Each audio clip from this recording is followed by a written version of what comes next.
Welcome back, trainers, to the power of Spiritomb. That's right, I'm going to be completely maxing this out, and I encountered it. Here we go. I was going to try to take some AR shots, but the thing is, every time I turn it on and try to do an AR shot, I just simply can't encounter the Pokemon. If it's a task of some sort that I had to claim and then encounter, it just doesn't want to pop out of the grass. So I thought this would have been a nice shot to get it, considering I was downtown. I didn't want to drive wherever to look for a spot. I just wanted to get this done with and get back to the grind. So here we go. 1875 is what I have. That is going to be a 91% with 14 in attack. We're also going to be taking a look at its stats and its best moveset that you may want to have on this as an attacker and as a gym defender, because, well, at the very end of this video, you're going to be seeing that, yes, you can, in fact, drop it in a gym. And in my last video, I stated that I didn't really say it was a mythical. I said it was in the same category as Mew and Celebi as far as the quests go. They put it over there. It doesn't make it a mythical. But there we go. Registered to the Pokedex. All right, looking good.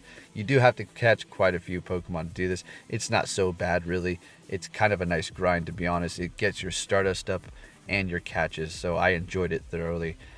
Like I said, it is a 91% with 14 in attack, and I'm going to be going below, guys. Oh, did you see that? Look at what I hatched.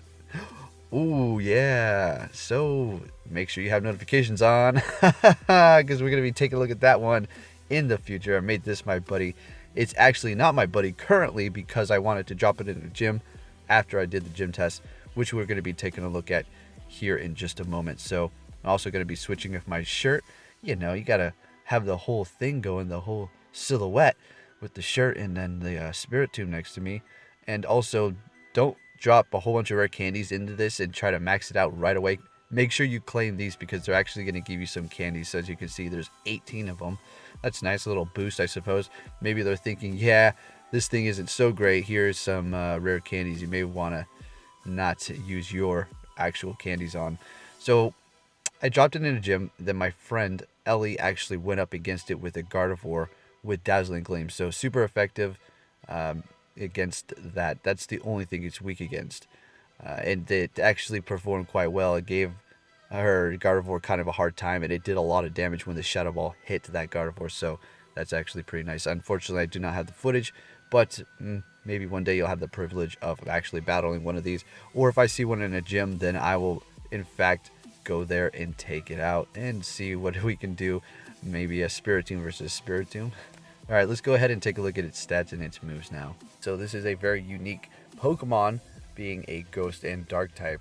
Now you're going to look at these stats and probably see me powering this up and see that Stardust going down, and you're thinking to yourself, wow, Poke has just lost his mind. He's actually powering up this thing. Why would he ever want to do that?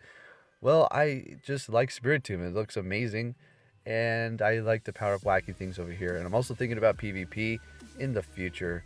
It's not like it's going to be a massive help to your team. It can, depends on the situation, but you never know. Max CP 2072, attack 169, defense 199, and stamina 137. So its best attribute is going to be its defense, followed up by its attack, which is actually going to be higher than Giratina's. So we'll do a little comparison to those here in just a moment. It's going to have higher DPS than that.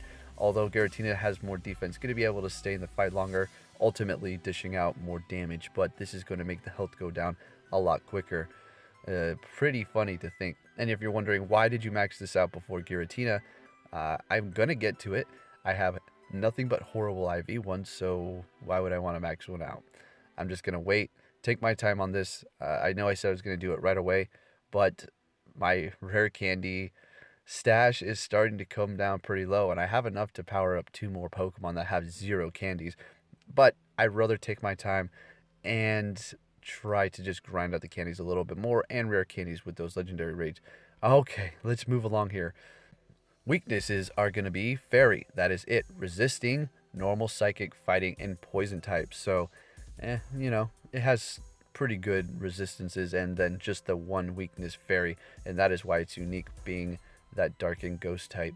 Alright, best moveset is going to be Sucker Punch and Shadow Ball. That is actually what mine came with, so perfect. Then we're going to have Feint Attack and Shadow Ball, Feint Attack, Ominous Wind, Sucker Punch, Ominous Wind, Feint Attack, Shadow Sneak, and Sucker Punch, Shadow Sneak. Now let's go ahead and take a look at its moves to determine which one you want to have if you're going to be dropping it in a gym. So let's see here, 72 Ominous Wind, so they're about the same. And then Shadow Ball is very strong. That would be great to drop in a gym as well. Those other two are just going to be becoming more frequent, seeing that they're a 3 charge bar. And then for your quick move, which one would you want? Looks like Feint Attack is going to be the better gym defender because he's going to be dealing more damage. But as far as an attacker, Sucker Punch is going to be getting those charge bars up quicker, therefore dealing more damage with your charge move. So there you go. Sucker Punch for gym attacking, Feint Attack for gym defending, and Shadow Ball for gym attacking, and then Ominous Wind, Shadow Sneak for gym defending. Although everything works on this thing. It's not going to be some sort of massive damage dealing Pokemon unless it's going up against something that it's weak against. This is not going to be some massive damage dealing Pokemon unless it's going up against something it's super effective to, but otherwise it's just going to be a neutral damage dealing Pokemon, especially because it has all charge ghost moves. Therefore gym attacking is going to be a little bit rough for it if it has normal types, especially Blissey, Tyranitar, Snorlax. I mean, you're going to see I'm going to go up against a just about maxed out Tyranitar, and I'm able to do it, but it took me a few times. Let's just say that. And then we'll be looking at some other gym battles going up against a Metagross with Meteor Mash, and in fact it is shiny as well. So there you have its stats and its moves. What do I think? You know, like I said, it's a fun Pokemon. I just wanted to do this because it's Halloween time and I'm just itching to use these rare candies and power something up. What's the point of hoarding all this Stardust and then one day you just maybe stop playing and then you never even had fun to the fullest potential? So there you go. That's not my main reason. My main reason is because I want to bring it to you guys. Now, as far as strategy goes for Spiritomb, what are you going to actually kind of want to use this for in a PvP? Well, it's resisting normal, psychic, fighting, and poison. So if you did say have a, I don't know, Blissey in your match or something that was weak to fighting, maybe a Tyranitar, you could put in Spiritomb. But you better look out because Tyranitar and Spiritomb are both weak to Fairy, so I don't know if that'd be your best option. Machamp, and maybe you could just kind of do some sort of stalled tactic, but stall in Pokemon Go.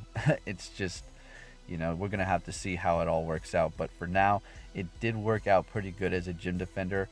My friend Ellie did go in there and she was able to use her Gardevoir, and my Spiritomb did Shadow Ball and it did a good amount of damage. So I mean, it's not horrible as a gym defender, but it's at the same time not something you're necessarily gonna want to use to attack a gym with the moves it has. Just a cool looking Pokemon though. But with that said, trainers, I hope you enjoyed this video, and I'll be catching you all next time. Take care.